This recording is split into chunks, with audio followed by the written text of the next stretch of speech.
신병주 교수님의 참모로 산다는 것 많이 읽어주세요. 열심히 독서활동 하시는 분이니까 저도 책 많이 이렇게 도움이 되었으면 좋겠네요. 감사합니다. 어깨가 뿜뿜합니다. 앞으로도 좋은 책 많이 소개하도록 할게요. 오늘 소개해드릴 책은 신병주 교수님의 참모로 산다는 것입니다. 이 신병주 교수님은 지금 건대 교수로 계시고 우리 역사저널 그날 KBS TV의 역사저널 그날에 시즌 1을 맡아가지고 하신 좌장이었어요. 지금은 시즌 3까지 나와 있죠. 저도 7시 뉴스 보고 가끔 보는 프로인데 재밌게 그 프로의 기틀을 마련하신 분이라고 할 수 있습니다. 그리고 KBS 라디오에서 신병주의 역사 여행도 함께 진행하고 계십니다. 이 책은 노영민 비서실장이 100권을 사가지고 청와대 내부에 돌림으로써 더욱 유명해진 그런 책이죠. 조선은 왕국입니다. 하지만 고려시대같이 그렇게 강력한 왕권을 가지지는 못했었어요.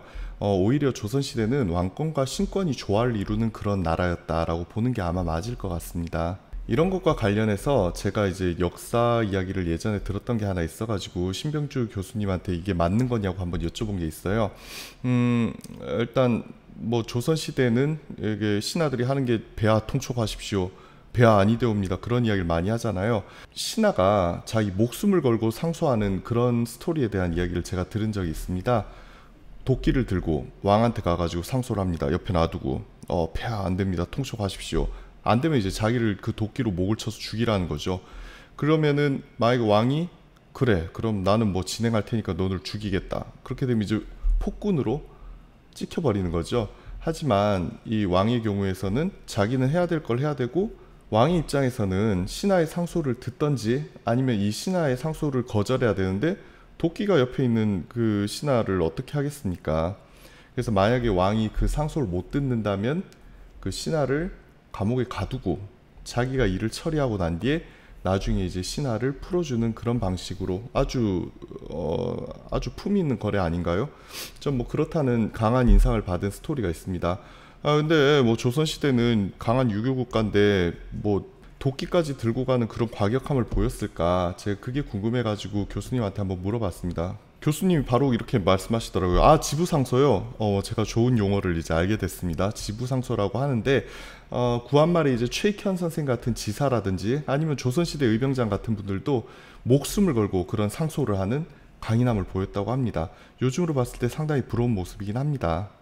이 책의 제목이 참모로 산다는 것이잖아요. 근데 조선시대는 분명 왕권 국가이기 때문에 이전에 이제 왕으로 산다는 법이 있었겠죠. 실제로 이제 왕으로 산다는 법이 2년 전에 출간이 됐습니다.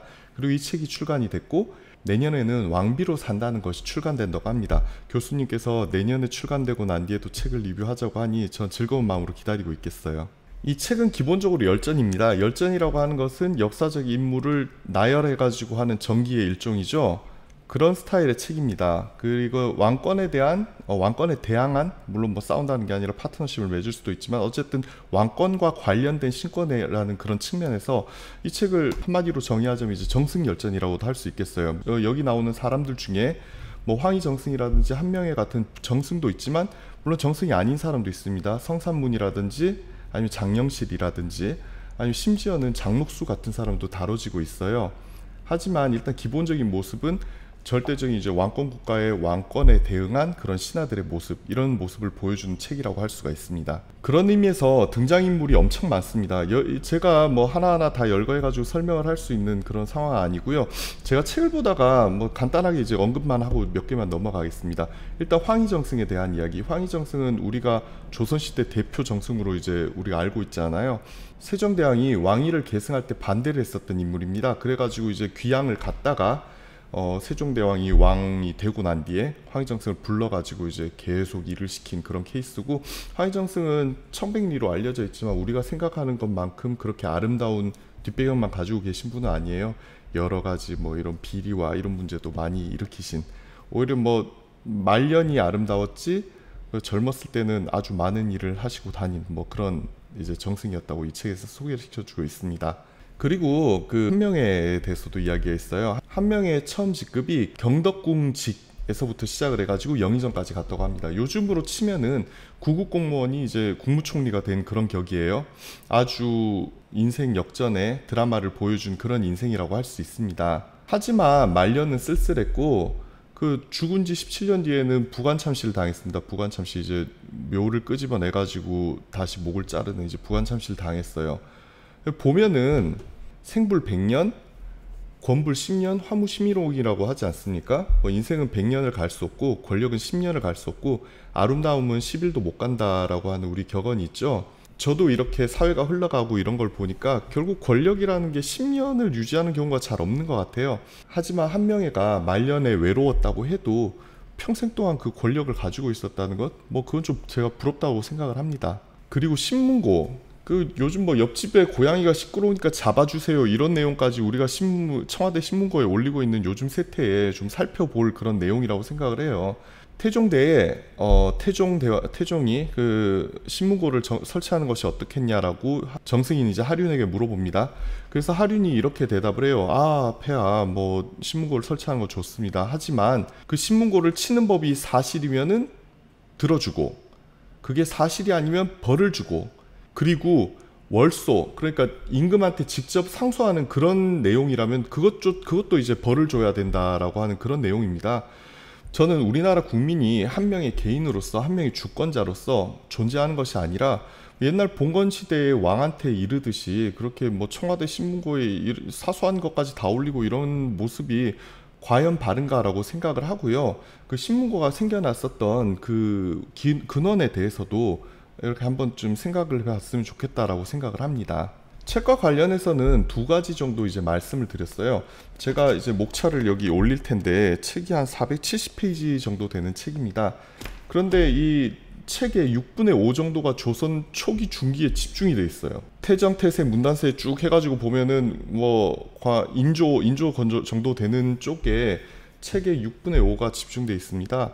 그래서 교수님한테 이게 어떻게 이 구성이 왜 이렇게 됐습니까? 라고 이제 여쭤보니까 교수님께서 이제 말씀하시는 게 편집에 있어가지고 이 정도 페이지를 더 넘어가면 집중도가 떨어지기 때문에 선택과 집중을 해야 되는 그 사이에 조선 중기가 넘어가면 일당으로 이렇게 펼쳐지는 그런 역사의 모습을 보이기 때문에 오히려 이제 사회가 형성되고 발전하는 그 모습에 더 집중을 했다라고 말씀을 하시더라고요.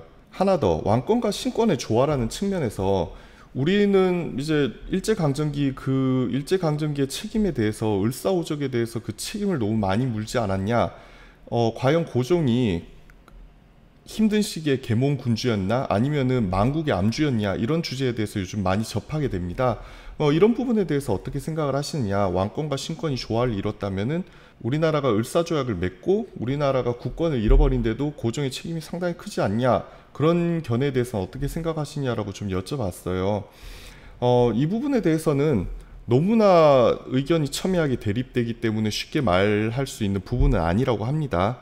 고종에 대해서 찬성하는 측, 고종에 대해서 반대하는 측이 너무나 첨예하게 대립을 하는데, 하지만 역사적으로 이제 봤었을 때 그 일본이 명성황후를 시해하고 그 다음에 고종에 대해서도 독살했다는 독살설이 있죠. 물론 아니라는 이야기도 있지만 그 자기야 일본의 개라고 생각을 한다면은 그렇게 일본이 껄끄럽게 생각을 했겠습니까? 어쨌든 독살설까지 나오고 이랬다는 것은 일본의 입장에서 봤을 때는 고종이 일본의 개라기보다는 껄끄러운 상대였다라는 것은 맞지 않냐, 정황상 맞지 않냐라고 하는 게 뭐 신병주 교수님께서 한번 살펴보라고 한 그런 내용이고요. 열전이라고 하니까 열전 중에 이제 가장 우리가 쉽게 볼 수 있는 것은 대한민국을 빛낸 100명의 위인들입니다. 아름다운 이 땅의 금수강산에 하는 그 노래 있잖아요. 그 노래의 책 버전이라고 생각하면 되고요. 물론 그 노래보다는 훨씬 배울 게 많습니다. 그러니까 한번 읽어보시고 많은 공부가 됐으면 좋겠습니다. 감사합니다. 라쿤이었습니다.